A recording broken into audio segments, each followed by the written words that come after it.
Hi, I'm Yehuda from Checkmarx, and in this video, I will talk about a supply chain attack called Dependency Confusion, how it is currently used, and how you can better protect yourself from this. Dependency Confusion is relatively new and was discovered in 2021 by a white hat hacker called Alex Birsan. He was able to hack into giant companies including Microsoft, Apple, Netflix, and Uber using this attack technique. Dependency confusion attacks are challenging to manage since they can be accomplished by using built-in features and are not a result of some bug in the system.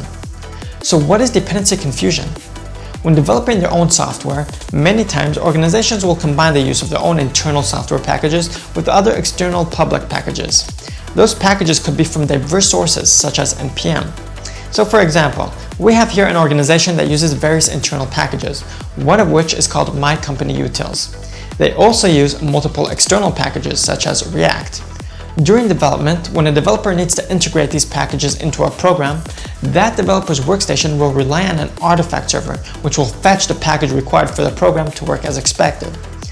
What an attacker can do is guess the name of an internal package and upload a malicious public package with a higher version number and a similar name to the targeted internal package.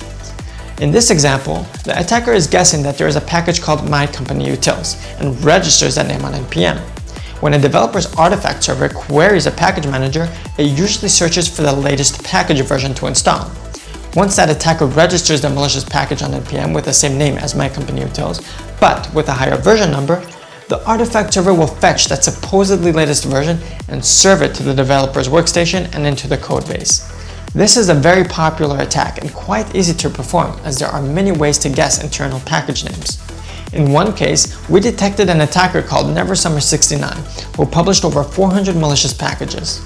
Looking at those packages, you may be able to notice the unusually high version numbers, and by looking at the name of the packages, you can try and guess the target of the attack as there are names of various organizations there.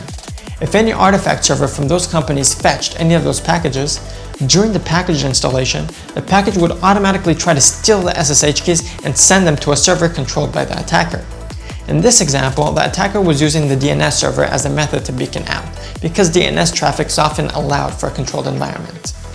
In another incident earlier this year, an attack group we named Red Lily had managed to operate one of the largest attacks at the time by automating the process of publishing malicious packages on NPM.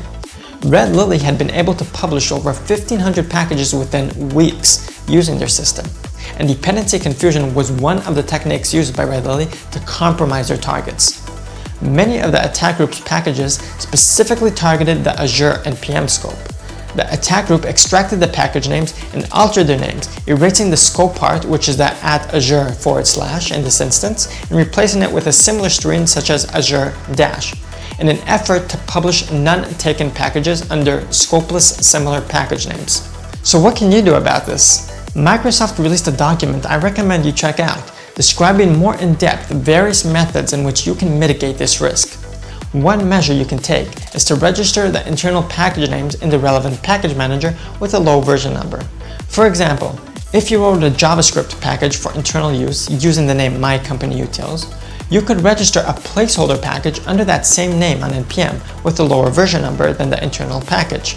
An attacker would no longer be able to register that name on NPM, since that name would be seen as already taken, and the artifact server will not accidentally download the wrong package due to its higher version number. Another measure you can take is configuring the package managers to use only a single source from which to query for package changes. This will isolate you from unexpected public fee changes. One other protective measure I will mention is to implement client-side verification. This can include options such as version pinning and integrity verification. By specifying precise versions for packages and dependencies, you can mitigate forced upgrade or downgrade attacks. There are also services you can use which can alert you on any dependency confusion risks. DustyLock is a free open source tool we released which can be found on GitHub, which constantly monitors the ecosystem and warns you if any of the names you are using for your internal packages are available for registration publicly. Thank you for watching and stay safe.